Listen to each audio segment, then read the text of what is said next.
By the time you're watching this video, I'm making the assumption that you've already been generally exposed to an introduction to who we are as a church, and I assume our application of Scripture and vision articulation excites you.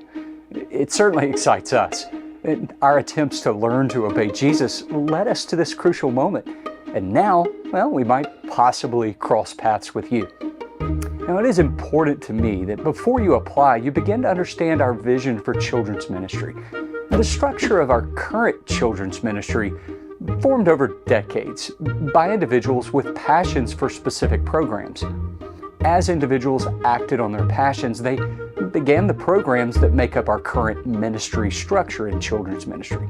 Now, right now, that ministry structure can be thought of as many separate islands all working together to thrive on their own. With as many as 11 separate programs approximately, with 11 separate leaders, here's our problem. This ministry structure simply cannot sustain the current growth rate of our church. It's a good problem to have. So, well, we want to go back to the drawing board. So we want to build a children's ministry that informs a biblical worldview in the context of a Southern Baptist culture. Now, we will build our children's ministry on the same framework through which we apply Scripture for the entire church.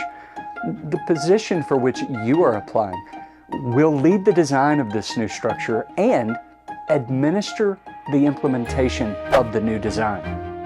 It's going to be fun, but I won't sugarcoat this project. We're going to take approximately 11 separate islands and remodel the structure under one vision and one leader.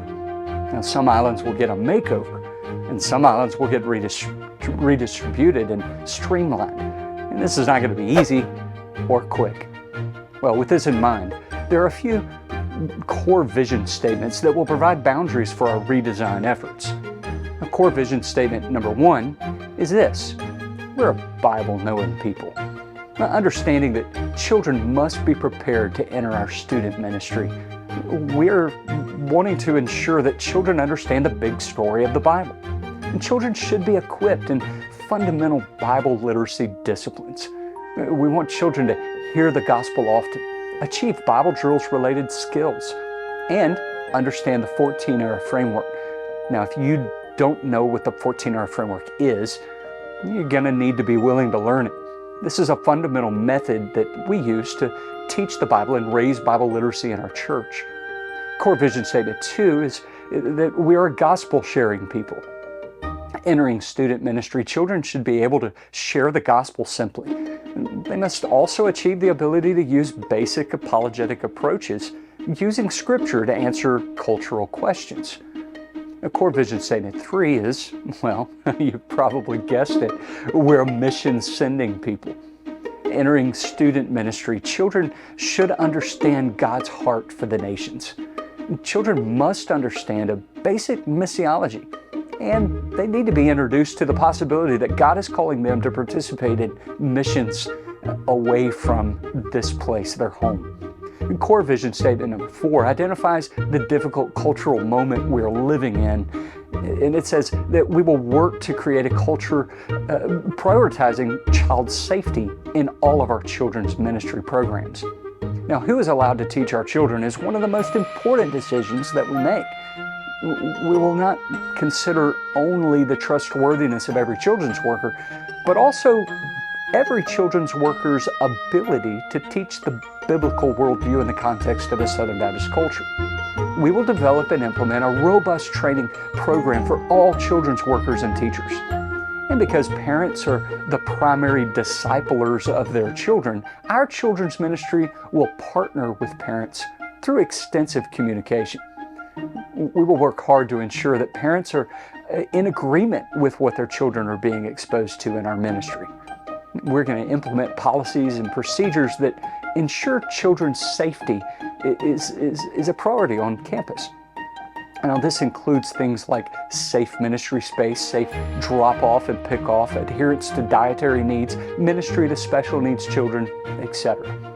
Now, core vision statement number 5 sets a financial priority for the next few years, and I'm really excited about this.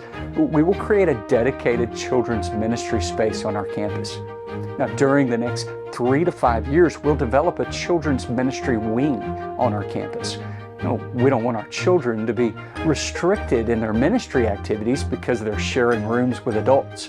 And we want to develop the ability to provide a, quote, VBS kind of experience all year round. Now, Core Vision Statement 6 says that we will develop our campus for community building activities for young families. Now, although this statement is quite ambiguous, think about baseball fields, soccer fields, child-friendly basketball goals. Imagine cornhole stations and a cookout pavilion, pickle courts, state-of-the-art playgrounds, outdoors and indoors, and other fun activities that the whole family can enjoy. So, this is our vision for children's ministry, and it is structured enough to guide us in the process of creating a cohesive education journey that prepares children to enter our student ministry. However, it's broad enough to allow our full-time children's ministry staff position a lot of creative space to lead something amazing. Well, most importantly, we're committed to remain faithful to the boundaries of Scripture as we do the work of children's ministry. Now, if this kind of vision excites you, and if it's a good fit for your giftedness and skill set, keep moving forward through this application. Now, my pre-recorded virtual self will be waiting for you at the final step. Well, if you join our team, you'll have to get comfortable with how corny I am. But seriously, if God is stirring up an excitement in you right now, I look forward to our future conversations.